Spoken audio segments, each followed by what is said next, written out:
And I would really like to push it more, especially because I'm going to be very honest.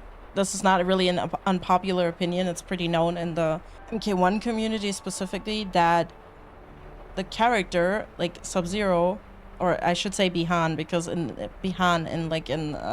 because in the expansion he's no longer called Sub-Zero, he's Noob Saibot, because he literally kind of so yeah, and then he came back as Noob Saibot like he did in all of the other games as well. So oh my god, I'm already getting angry again.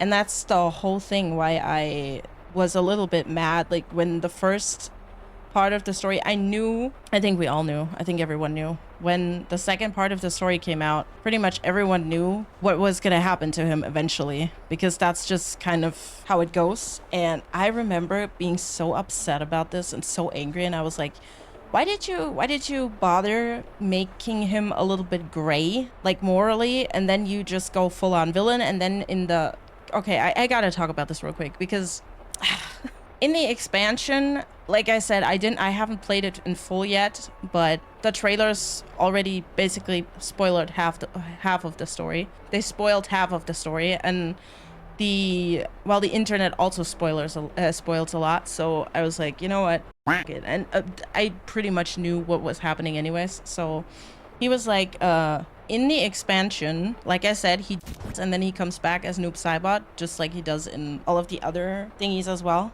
And then I found out that in the story, it was basically handled that it looked like he was going to get redeemed or redeem himself. That's how it was portrayed in the trailer as well. And then I found out that in the tower endings, he and his girlfriend basically just go back to the villain route. Like, but it's not even like in the main story. It's literally just the tower endings. It's like, okay, we're just gonna squish this whole character thing in the tower ending.